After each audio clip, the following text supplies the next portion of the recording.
জানিয়ে দিব এইমাত্র পাওয়া গুরুত্বপূর্ণ আপডেট আন্তর্জাতিক সংবাদ। তৃতীয় বিশ্বযুদ্ধের তোড়জোড় শুরু। এবার আমেরিকা এবং পশ্চিমাদেরকে টার্গেট করে হাইপারসোনিক ক্ষেপণাস্ত্রের সফল পরীক্ষা চালিয়েছে উত্তর কোরিয়ার নেতা কিম জং উন। এদিকে গত 25 বছরে এই প্রথমবারের মতো ভূমিকম্পে 101 বার ঝাঁকুনি খেল তাইওয়ান। জানাবো সিরিয়ার প্রেসিডেন্ট বাশার আল আসাদের সঙ্গে ফোন আলাপ, দামেস্কের হামলা ইসরায়েলের হতাশা ও অসহায়ত্বের প্রমাণ, মন্তব্য ইরানের প্রেসিডেন্ট সাইয়েদ ইব্রাহিম রাইসি।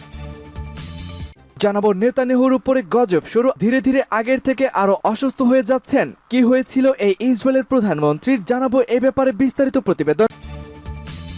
সর্বশেষ জানিয়ে দিব ইসরায়েল ফিলিস্তিন যুদ্ধে গাজায় ভয়াবহ ক্ষতি, এর পরিমাণ আনুমানিক $850 কোটি। ইহুদিবাদী ইসরায়েল যে অপরাধযোগ্য চালিয়েছে এবং ফিলিস্তিনের গাজা অঞ্চলকে যেভাবে মরুভূমিতে পরিণত করেছে, তাতে নেতানিয়াহুর শাস্তি যেন অনিবার্য হয়ে পড়েছে। দর্শক, আপনারা ইতিমধ্যেই জেনে থাকবেন এই ইহুদিবাদী প্রধানমন্ত্রী তিনি ভয়ঙ্কর রোগে আক্রান্ত হয়েছে। ডাক্তারের তথ্য মতে তার শরীরের অবস্থা ধীরে ধীরে আরো অবনতির দিকে যাচ্ছে। এজন্য একটি আল্লাহর গজব স্বরূপ হাজার হাজার নিরস্ত্র এবং নিষ্পাপ ফিলিস্তিনিকে হত্যার মধ্যে দিয়ে যে পাপের বোঝা ভারী করেছেন নেতানিয়াহু, তার ফল অবশ্যই তাকে পেতে হবে। দর্শক, এই বিষয়ে আপনার কি মন্তব্য কমেন্ট বক্সে লিখে জানান। শুনছিলেন সংবাদ শিরোনাম, এবারে থাকছে বিস্তারিত।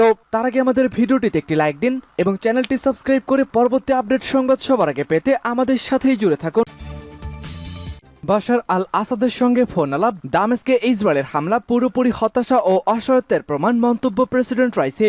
ইরানের প্রেসিডেন্ট সাইয়েদ ইব্রাহিম রাইসি বলেছেন, দামেস্কের ইরানি কনসুলেটে ইহুদিবাদী ইসরায়েল যে সন্ত্রাসী ও অপরাধমূলক হামলা চালিয়েছে তাতেই দখলদার সরকারের চরম হতাশা ও অসহায়ত্ব ফুটে উঠেছে। তিনি সিরিয়ার প্রেসিডেন্ট বাশার আল আসাদের সঙ্গে এক টেলিফোন আলাপে এই মন্তব্য করেছেন। সোমবার বিকেলে সিরিয়ার রাজধানী দামেস্কে ইরানি দূতাবাস সংলগ্ন কনসুলেট ভবনে ইসরায়েলি বিমান হামলায় একজন ব্রিগেডিয়ার জেনারেল সহ 7 ইরানি সামরিক উপদেষ্টা শহীদ হয়েছেন। হামলায় কনসুলেট ভবনটি পুরোপুরি বিধ্বস্ত হয়। এ সম্পর্কে প্রেসিডেন্ট রাইসি আরো বলেন, কিছু আরব দেশের নিষ্ক্রিয়তা ও দুর্বল অবস্থানের কারণে ইসরায়েলের বিরুদ্ধে মুসলিম বিশ্ব শক্ত কোনো পদক্ষেপ নিতে পারছে না। আর এ বিষয়টি মুসলিম বিশ্বের বিরুদ্ধে অপরাধযোগ্য চালাতে তেল আবিবকে নির্লজ্জ করে তুলেছে।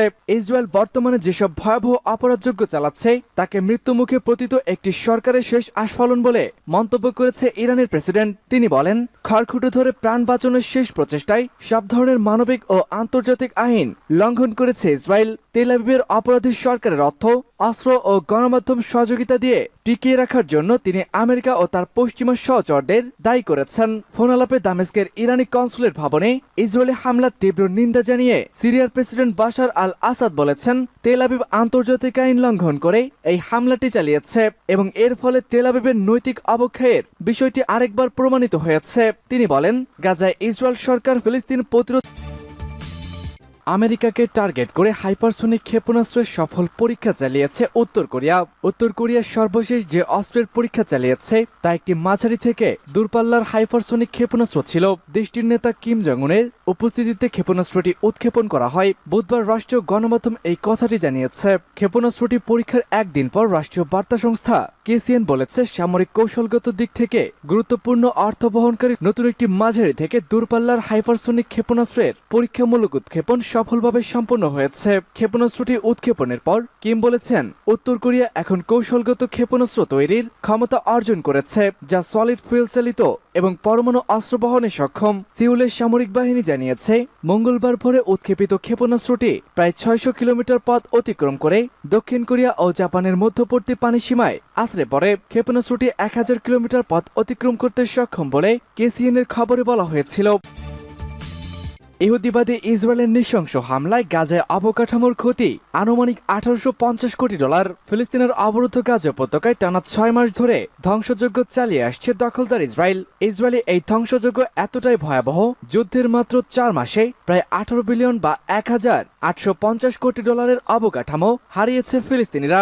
মঙ্গলবার জাতিসংঘ ও বিশ্বব্যাংকে প্রকাশিত এক প্রতিবেদনে এসব তথ্য উঠে এসেছে। প্রতিবেদনে বলা হয়, ইসরায়েলি হামলায় গাজায় 4 মাসে যে পরিমাণ ক্ষয়ক্ষতি হয়েছে তা 2022 সালে অধিকৃত পশ্চিম তীর ও গাজার সম্মিলিত জিডিপি 97% সমান। জাতিসংঘ ও বিশ্বব্যাংকের প্রকাশিত অন্তর্বর্তীকালীন ক্ষয়ক্ষতি মূল্যায়ন প্রতিবেদনে বলা হয়েছে 2023 সালের অক্টোবর থেকে গাজা উপত্যকায় ধ্বংসের মাত্রা নজিরবিহীন। অব্যাহত যুদ্ধে গাজার সব বাড়ির প্রায় 62% বা 2,90,820টি ঘর ক্ষতিগ্রস্ত বা ধ্বংস হয়ে গেছে। যুদ্ধে গাজায় মোট ক্ষয়ক্ষতির 72% আবাসন খাতে রয়েছে। অর্থের মূল্যে এই ক্ষতির পরিমাণ $13.3 বিলিয়ন। ভূমিকম্পের পর 101 বার ঝাঁকুনি খেল তাইওয়ানের স্থানীয় সময় বুধবার সকাল 7:58 গত 25 বছরের সর্বোচ্চ মাত্রার ভূমিকম্প আঘাত এনেছে। রিক্টার স্কেলে ওই ভূমিকম্পের মাত্রা ছিল 7.4। এর উৎপত্তি স্থল ছিল ভূপৃষ্ঠের 15.5 কিলোমিটার গভীরে। সংবাদ মাধ্যম বিবিসি তাইওয়ানের সেন্ট্রাল ইমার্জেন্সি অপারেশন সেন্টারের বরাতে জানিয়েছে, শক্তিশালী ওই ভূমিকম্পের পর স্থানীয় সময় বিকেল 3টা পর্যন্ত মোট 101টি আফটার শক অনুভূত হয়েছে তাইওয়ানে। মূলত ভূমিকম্পের প্রভাবে পরবর্তী যে ঝাঁকুনি বা মৃদু কম্পন অনুভূত হয় তাকে আফটার শক বলা হয়। তাইওয়ানের এই ভূমিকম্প এখন পর্যন্ত 7 জনের মৃত্যুর খবর নিশ্চিত করেছে কর্তৃপক্ষ।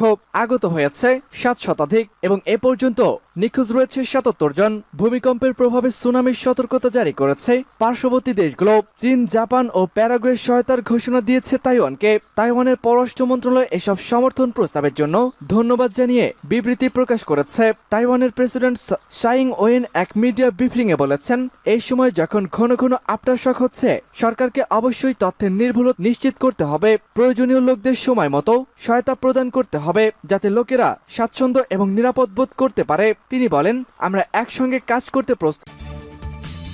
ধীরে ধীরে আরো বেশি পরিমাণে অসুস্থ হয়ে যাচ্ছে নেতানিয়াহু। কি হয়েছিল ইসরায়েলের এই কঠোরপন্থী নেতার? 6 মাস কেটে গিয়েছে, কিন্তু অবরুদ্ধ গাজায় এখনো দখলদারদের নৃশংস হামলা অব্যাহত রয়েছে। এর মাঝেই নাকি অসুস্থ হয়ে পড়েছিলেন ইসরায়েলের প্রধানমন্ত্রী বেঞ্জামিন নেতানিয়াহু। গত রোববার তার হার্নি অপারেশন হয়েছে।